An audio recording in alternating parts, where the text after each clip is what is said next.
Hello, everyone. My name is Rachel Vaughn. I'm your Market Center Tech Trainer.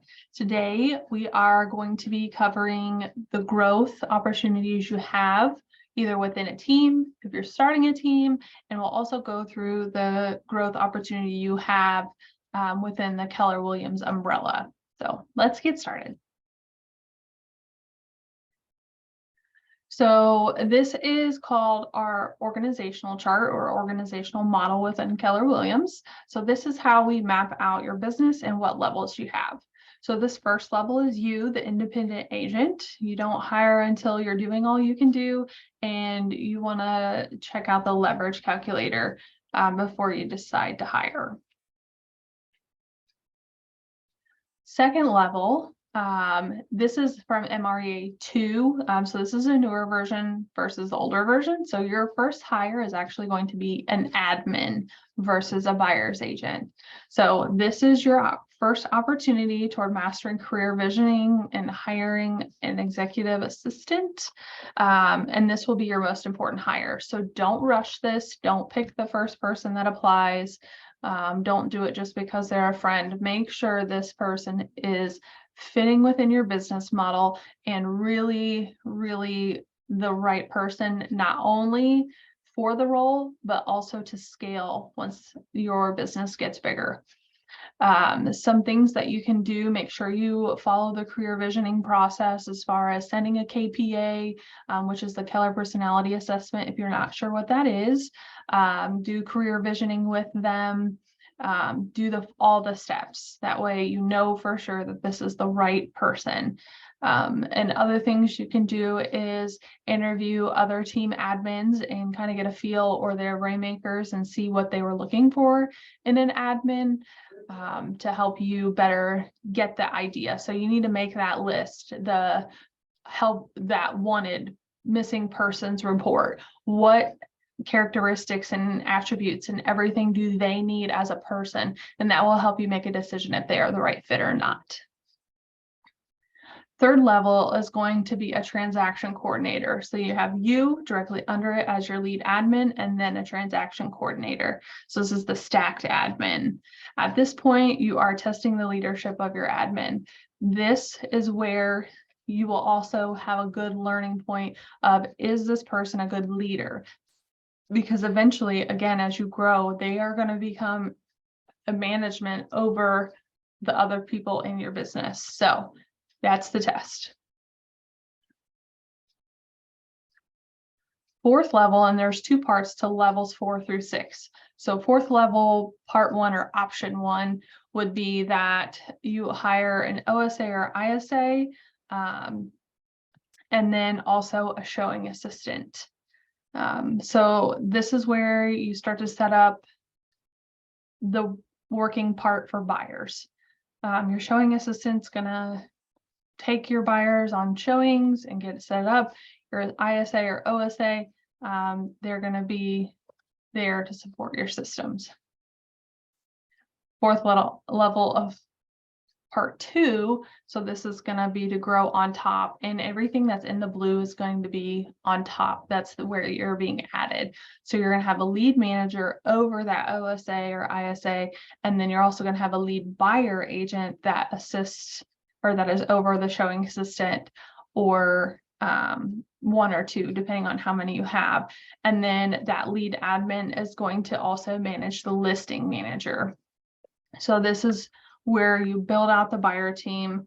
The showing assistant could be the lead buyer agent. It just depends on how you want it to fall. And the key here is to create opportunity for talent. So whatever your trajectory is of your business, if you need to start with your big goals to break it down to the little, what talent is there and what can you grow upon? So moving on to the 5th level, this is part 1. That lead admin becomes the director of operations. And then you have the OSA, ISA, there as well with that lead manager on top.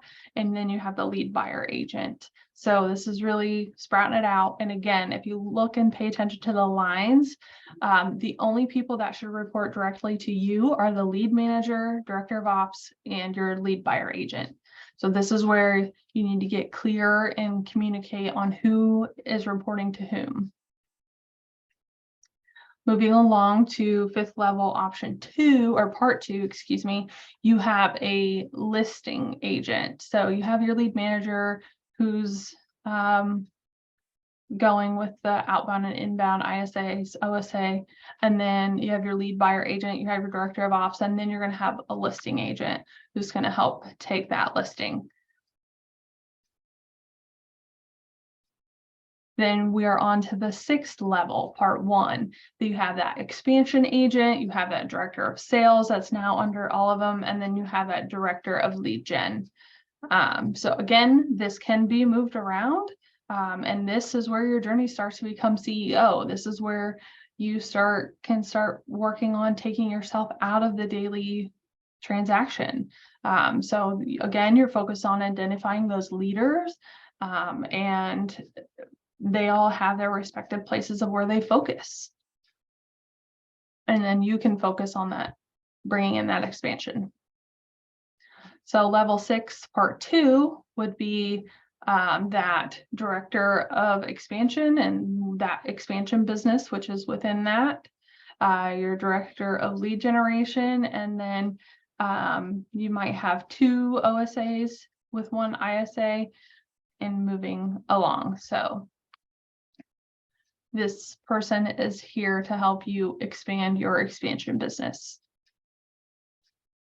And then finally, the 7th level is where you hire a CEO and you hire and you have a director of expansion to house multiple expansion businesses. That's where the CEO, I'm sorry, that's where the joint ventures come in. So you now bring on the CEO, you allow the CEO to grow your business, and as you stay out of the way. So you're not going on listing appointments anymore. You're not lead generating anymore. You are literally removing yourself from your business, but still reaping all the benefits.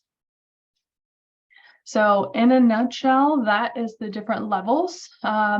We don't recommend that you go out of order just because it can create counterbalance, and really work in the way that makes sense for you, but start with that admin and make that the best first hire.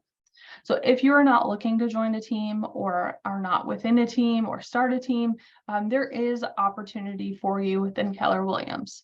So this is the agent opportunity map. Let me see if I can zoom in just a little bit here. So you are the agent now, or if you're an admin, want to become licensed or not. So these are your options. You have Agent Leadership Council, which is naturally the next step. You have a mega agent team, or you have agent profit share, and you can have all of these. I'm not saying you have to choose one or the other. So from being on the ALC or Agent Leadership Council, you can grow into Market Center team leader, productivity coach, and then next growth after that would be regional leadership, a MAPS coach, and there are multiple different coaches within MAPS. So there's leadership, there's mastery, transformational, bold, one thing, there's tech coaches as well. And then if you want to do the mega agent expansion team, so going from mega agent team, expansion is the next step for that. And then again, you can go MAPS coaching route, Market Center operating partner, or OP, be KW University master faculty, approved faculty, or Market Center faculty. That's where you have that higher level of training and education on training itself. And then you have KW Worldwide. There's investors and growth share, all of that. So then also you have a Market Center investor, title company investor, mortgage company investor, that's joint ventures. And then even as you move up from that, you have expansion, Market center expansion, if you wanted to become an operating principal or partner of a KW market center. So you have expansion, mortgage company, title, and property management company. So there is a ton of opportunity within the Keller Williams umbrella. So I challenge you to reach outside of just that agent box and see where you can grow. So that's all I have for today.